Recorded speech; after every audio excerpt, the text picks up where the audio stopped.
자, 잠자리에 누우면 잘 자기 위해서 양 세는 경우가 가끔 있어요. 네. 근데 해보면 오히려 말똥말똥해져서 네. 더 안 좋더라고요. 네. 잘 자려고 애쓸수록 더 못 잔다면서요? 네, 맞습니다. 그 잠자는 것, 숨 쉬는 것은 원래 자연스럽게 내 의지랑 무관하게 이루어져야 하는 일인데 거기에 내 의지를 넣으면 오히려 더 역효과가 납니다. 그래서 숨을 쉬어야지, 잘 쉬어야지, 부드럽게 쉬어야지 라고 할수록 몸에 힘이 들어가고 숨이 더 거칠어지고 가슴이 답답해지거든요. 잠자는 것도 마찬가지로 그냥 잠에 빠져들어야 되는데 자나 못 자나를 계속 관찰하고 나 스스로를 모니터링하고 또 잘 자려고 몸에다가 힘을 주게 되기 때문에 과각성이라고 하는데 이것이 오히려 잠을 더 못 자게 할 수 있습니다.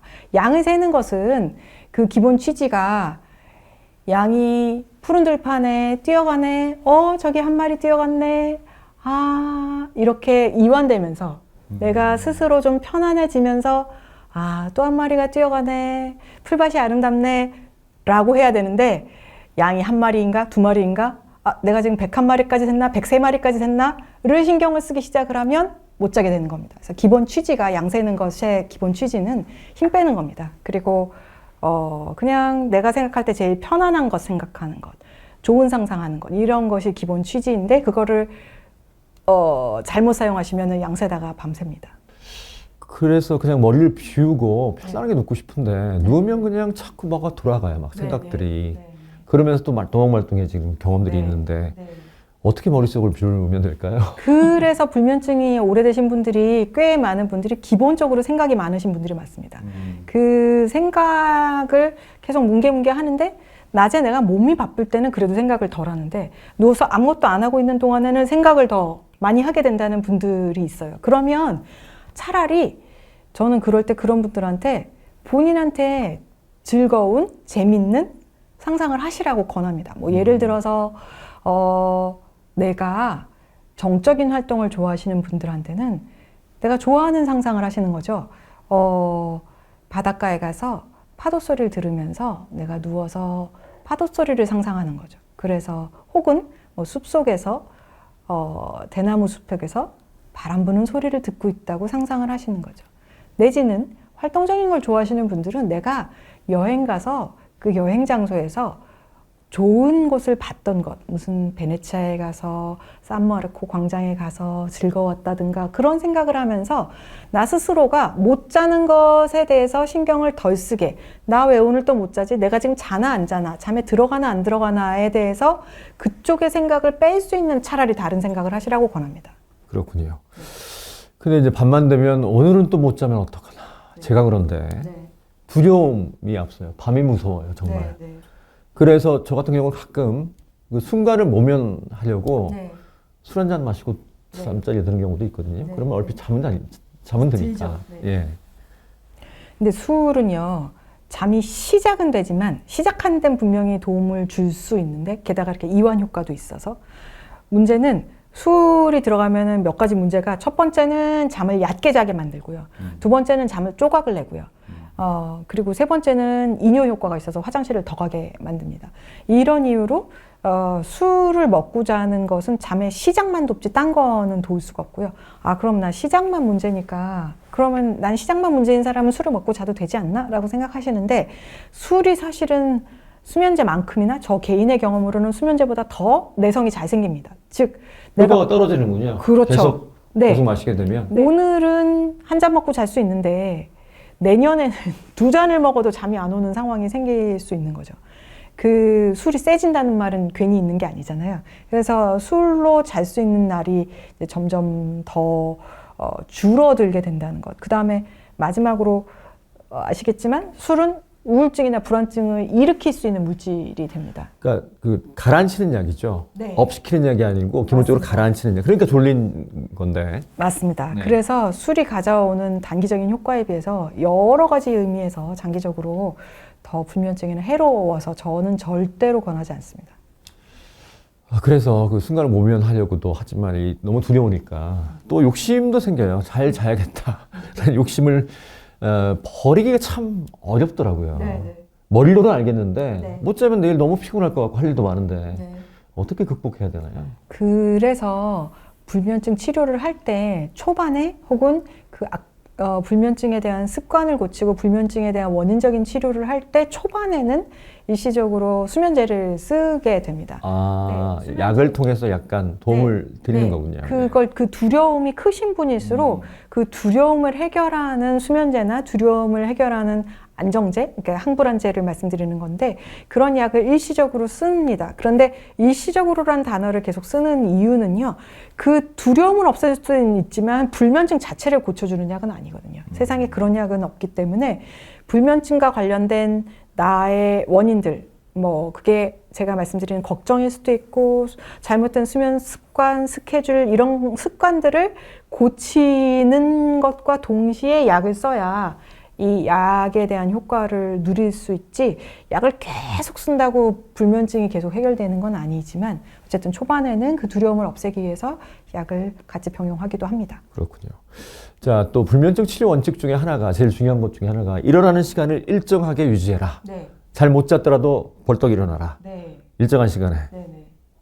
잠을 잘 자게 되는 어떤 메커니즘이 크게 두 가지가 있어요. 하나는 내 뇌가 피곤해지면 뇌가 막 활동을 하면은 뇌 활동에 의해서 피곤해져요. 그럼 졸리거든요.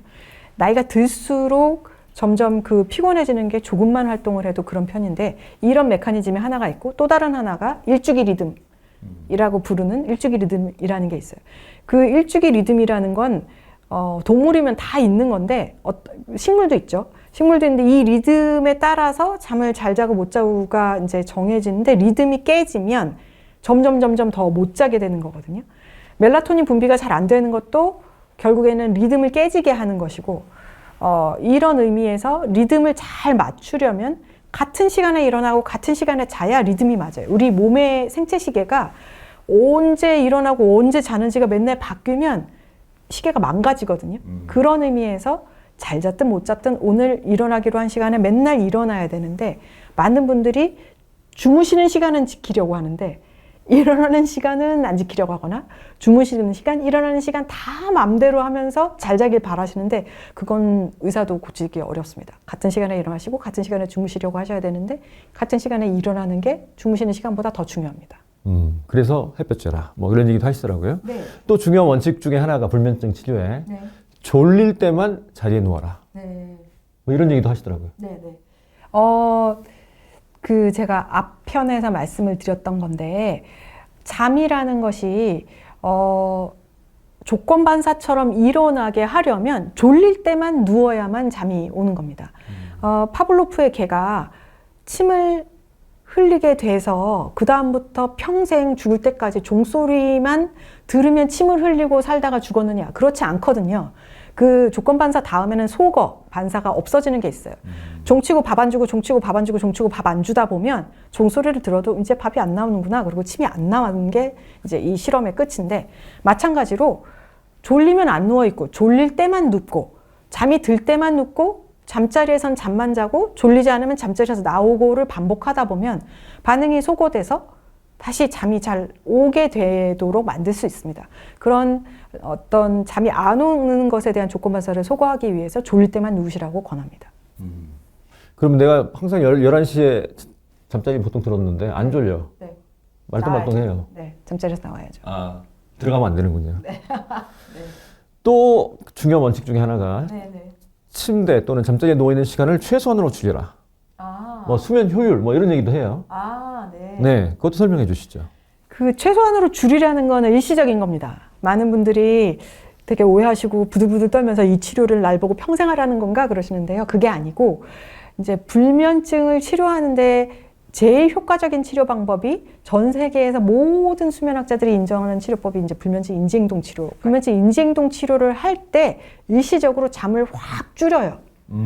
그래서 잠을 잘 자게 만들어 놓고 다시 늘려요. 적당한 양까지.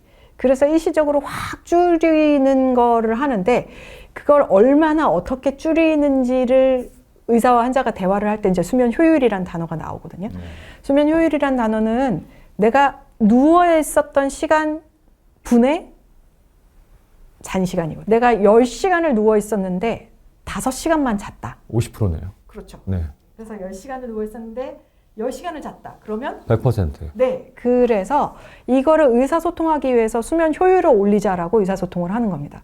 그래서 정상적으로 보통의 잠을 주무시는 분들은 보통 젊은 성인은 수면 효율이 90% 이상, 그리고 나이 드신 분들은 노인은 85% 이상이면 정상이라고 합니다. 즉, 제가 예를 들어서 8시간을 누워 있었는데 7시간을 잤다. 그러면 정상인 겁니다. 앞뒤로 30분씩 누워 있었던 게 비정상은 아닙니다. 하지만 제가 8시간을 누워 있었는데 4시간밖에 못 잤다. 그러면 비정상이잖아요. 그러면 4시간 반만 누워 있으라고 처음에 시킵니다. 아, 누워있는 시간을 줄여라. 네. 그래서 그걸 치료 과정 중에 잘 자게 되면 조금씩 더 늘리는 치료를 하는 겁니다. 처음에는 고통을 감내해야 나중에 네, 잠이 잘 잘 수가 좋아질 수 있군요. 있습니다. 네, 잠자는 습관을 바꾸는 과정 중에 나오는 치료법입니다. 이런 얘기도 있어요. 누웠는데 네. 20분 이내에 잠들지 못하면 네, 계속 애쓰지 말고 네. 포기하고 나가라. 네, 맞습니다. 네. 네.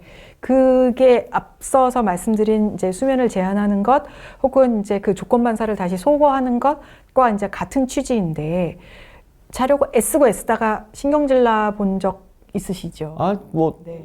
걱정만 늘고요. 네. 더 말똥말똥해져요. 그죠. 내가 오늘도 못 잤네? 음. 내일 이 시간에 나가서 일을 해야 되는데 지금 내가 이런 식이면은 오늘 1시간을 더 못 자겠네? 등등의 생각이 오히려 더 깨우기 때문에 이 생각을 떨치고 나가라는 게 핵심이고, 조건 반사를 소거해서 자리에 누우면 잘 자게 될 때까지 나가시라는 겁니다. 그래서 그 반응, 어떤 그 습관을 바꾸는 과정 중에 꼭 권하는 건데요.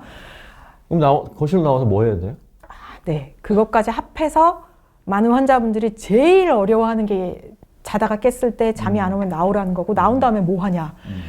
어떤 분들은 나오라고 했더니 나와서 뭐 하셨어요? 그랬더니 청소기를 돌렸다 그러시더라고요. 그래서 제가 한밤중에. 네, 한밤중에 청소기를 돌리면 남의 집에 민폐인 건 둘째치고 굉장히 활동적인 일이 돼서 잠이 더 깨죠. 이제 당연히 그분은 더 못 주무셨어요. 그런 의미에서 나와서 이제 되게 지루하고 단순하고 잠이 다시 올 활동을 하셔야 한다고. 재미없는 책을 보면 되겠네요. 네, 재미있는 책을 보시거나 이제 책을 보기 위해서 불을 켜시는 것보다는 그냥 차라리 제가 아는 분 중에는 그 시간에 나와서 전에 좀 말씀드린 기독교 방송, 원음 방송 이런 걸 틀어놓으시고 들으시는 거죠. 내가 다시 충분히 졸음이 올 만큼 재미없고 단순한 뭔가 소리를 들으시는 것. 그리고 제가 미국에서도 인지행동 치료를 했었는데, 거기에서 오셔서 어떤 분이 꿀팁이라고 내가 했던 지루한 활동으로 그 시간에 수학 문제 푸시는 분도 있었어요. 내가 더 말똥말똥해지지 않을까요? 아, 그분은 수학 문제를 풀면 지겨워서 내가 도로 들어가야 자겠다라고 생각하시는. 하여튼 지루한 활동, 네. 재밌는 활동 하면 안 되는군요. 활동적인 그런 활동 하면 안 되는군요. 이걸 실천하는 게 정말 어려운데 실천하면 효과는 좋습니다.